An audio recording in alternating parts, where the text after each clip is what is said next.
it's an announcement sending shockwaves through the tech industry. President Donald Trump making it more expensive for all U.S. companies to hire international workers. The president signed an executive action enforcing a one-time fee of $100,000 for new H1-B visa applicants. The H1-B visa was signed into law by President George H.W. Bush in 1990 and allows U.S. companies to temporarily hire highly skilled foreign workers to fill gaps on specialized fields, oftentimes in tech, engineering, and science fields for up to 3 years. The application was costing around $215 plus processing fees.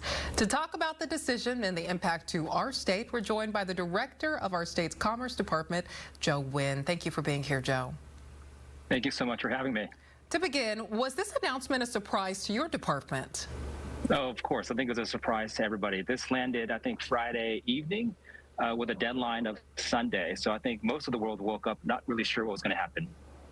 Well, tech is a huge industry in Western Washington. From 2009 to 2025, Microsoft and Amazon brought more than 100,000 workers to our state on H-1B visas. So do you expect tech in our state to hurt specifically, or is this a national problem? I think our state is uniquely in peril here because, you know, we oftentimes are able to graduate about 3,500 technology students in Washington State, but there are about 30,000 job openings in that sector. So this is really helping augment some of the companies that we had here, specifically, obviously, at Microsoft and Amazon. But if you're a small business, a startup company in Washington State, this is likely going to impact you even more. What can companies do to offset such a large increase in fees?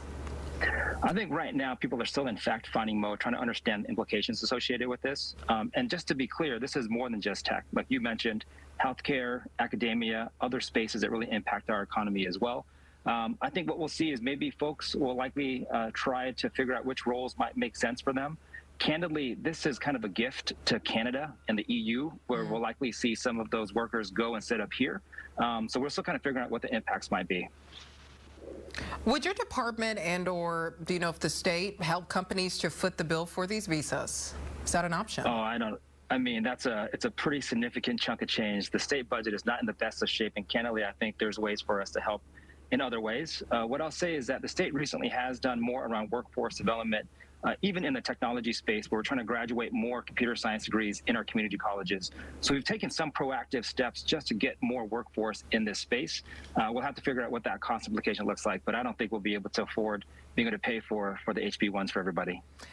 The amount, is that significant to you? I mean, obviously the amount is significant, but it's such a large increase. I mean, like you said, it was unexpected, but what's the conversation around from $215 or so dollars to $100,000?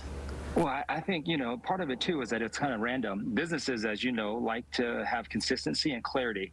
So if over the weekend your business operations go up exponentially by $100,000 per employee, that's pretty aggressive. So I think, you know, we are still learning about the impacts. We've seen reports where we've had tech companies call their employees back because they weren't sure in terms of what this will be impacting. What we've heard so far is that this is for new applications. So if you're an existing HB1, you should be okay. Again, things can change pretty quickly, but this is a pretty significant chunk of change given the fact that even with high-paying tech jobs, this is still, you know, 50%-ish of that salary. It's a pretty big jump. Absolutely. Joe Nguyen, thank you for your time and your perspective. Thank you so much. Have a good day. You too.